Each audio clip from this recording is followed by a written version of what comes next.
Exercise 12.5 का question number 11 है measure of two sides of a triangle are in the ratio 3:2 and their included angle is of measure 57 degree, find the remaining two angles. तो आइए start करते हैं। अगर मेरी जो दो साइड्स ऑफ अ ट्राइंगल है उसको ए और बी का नाम दे दूं तो मेरे पास क्या आ जाएगा, ए ओवर बी हमारे पास गिवन है, यानी ए रेशो बी हमारे पास किसके बराबर है 3:2 के। तो मैं इसको लिख सकती हूँ ए ओवर बी 3/2 और इंक्लूडेड एंगल क्या होगा इनका, ए और बी का इंक्लूडेड एंगल क्या बनता है गैमा, वो हमारे पास क्या है उसको लिख लेते हैं 57 डिग्री। अब हम यहाँ से अगर बाय यूजिंग कमांडो डिवेंडो थ्योरम लगा लें तो वो क्या होता है, ये थ्योरम आपने 10th क्लास में पढ़ा हुआ है, उसको हम लिख लेते हैं। हमारे पास क्या होता है, हम क्या करते हैं प्लस कर लेते हैं a प्लस बी और इसी तरह a माइनस बी और इसी तरह ऊपर जो न्यूमरेटर में है क्वांटिटीज ऐड कर लेते हैं 3 + 2 एंड 3 - 1। तो यहाँ से मेरे पास क्या आ जाएगा a plus B a minus B is equal to 1 over यहाँ क्या आ जाएगा 5 बनेगा। ये मेरे पास क्या आ रहा है 3 - 2 आएगा, तो ये क्या आएगा 5/1। अब मैं क्या करती हूँ बाय इन्वेंडो थ्योरम लिख लेती हूँ, तो वो क्या हो जाएगा, तो यहाँ से क्या आ जाएगा a minus B over a plus B, तो क्या आ जाएगा 1/5।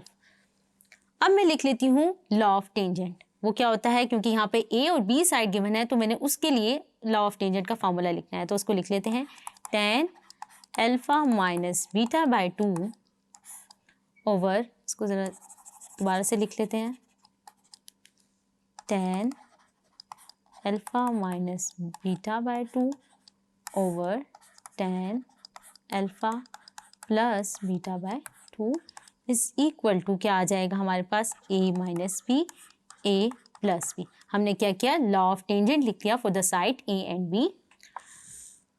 tan अगर हमें पता है कि हमारे पास जो एंगल्स का सम होता है ट्राइंगल्स का वो किसके बराबर होता है 180 डिग्री। तो यहाँ से अगर मैं लिख लूँ alpha plus beta is equal to 180 degree minus gamma, और गैमा की क्या वैल्यू थी उसको पुट कर देते हैं 57 डिग्री।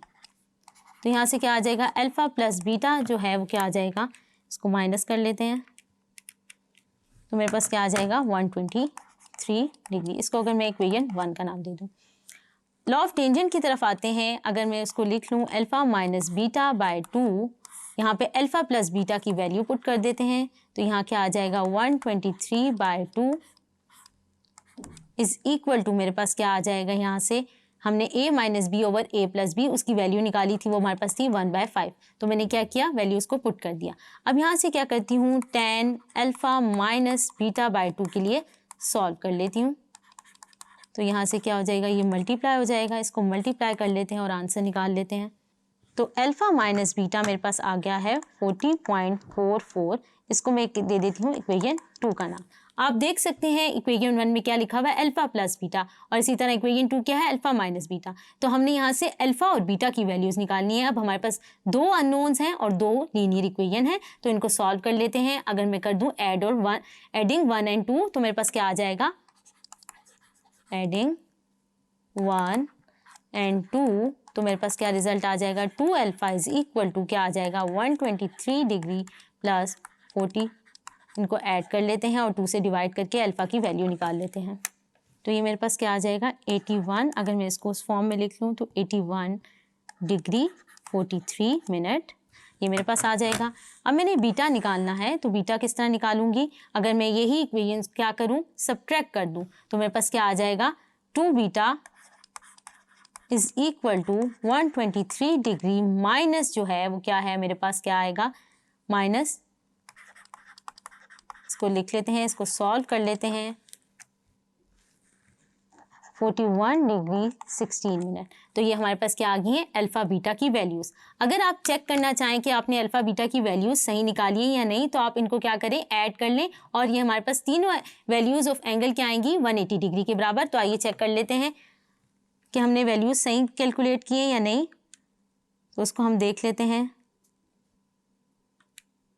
प्लस हमारे पास क्या था, तो हमारे पास जो है आंसर क्या आ रहा है इन तीनों एंगल्स को ऐड करके 180 डिग्री के बराबर। होप सो आपको ये क्वेश्चन समझ आया होगा। Thank you.